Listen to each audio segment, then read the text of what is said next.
Voici, je suis avec toi. Je te garderai partout où tu iras. Quel plaisir de vous retrouver pour une nouvelle capsule. Nous continuons sur cette thématique que nous abordons depuis quelque temps, ce qui porte sur la vie et avant tout spirituelle. Pour abonder dans ce sens, j'aimerais vous proposer un texte qui se trouve dans Genèse au chapitre 28. Nous lirons du verset 10 au verset 16. Je lis pour nous. Jacob partit de Beersheba et s'en alla à Charan. Il arriva dans un lieu où il passa la nuit, car le soleil était couché. Il y prit une pierre dont il fit son chevet. Il se coucha dans ce lieu-là. Il eut un songe. Et voici une échelle était appuyée sur la terre et son sommet touchait au ciel. Et voici les anges de Dieu montaient et descendaient par cette échelle. Et voici l'Éternel se tenait au-dessus d'elle. Et il dit, je suis l'Éternel, le Dieu d'Abraham, ton père et le Dieu d'Isaac. La terre sur laquelle tu es couché, je la donnerai à toi et à ta postérité. Ta postérité sera comme la poussière de la terre.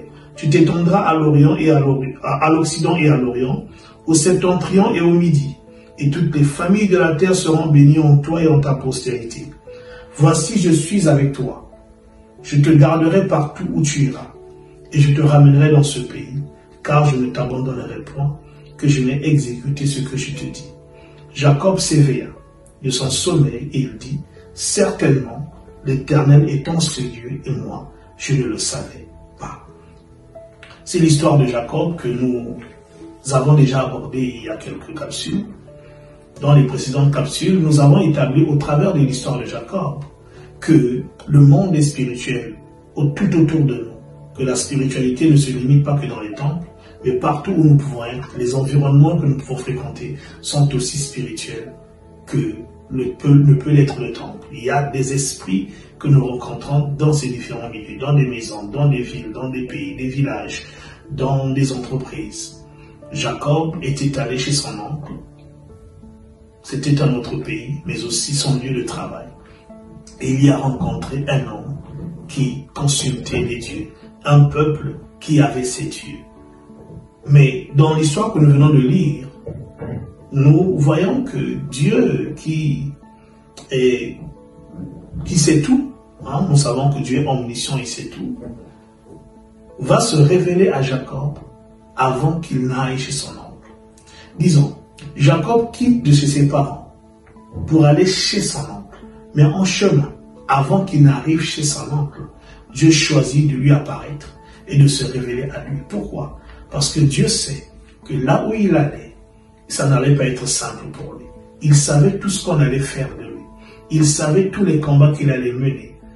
Et Dieu savait que derrière ces hommes qui allaient le combattre d'une manière ou d'une autre, il y avait des esprits.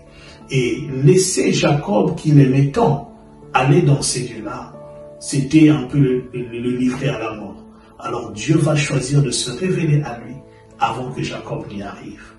Qu'est-ce que ça nous enseigne? Ça nous enseigne que toutes ces capsules que nous sommes en train de partager avec vous depuis quelque temps, si déjà vous n'êtes pas croyant, c'est un moyen que Dieu, ce Dieu-là, a trouvé pour vous se révéler à vous. Parce qu'il voit déjà votre futur, il voit votre avenir, il voit des endroits que vos pieds vont fouler, ceux que vous allez rencontrer. Et il voudrait que vous soyez prêts. Mais comment être prêt? Ce n'est pas en faisant des choses, c'est en s'assurant d'être avec lui. Ce Dieu-là, ce n'est pas un autre que Jésus le Christ.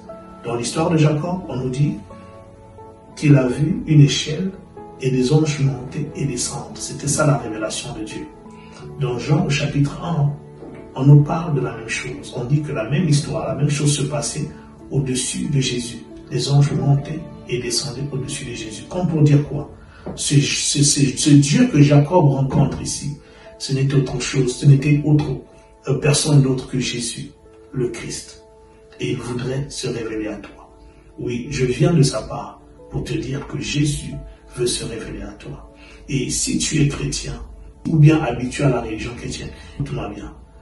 Il n'est pas ici question du Dieu de nos pères.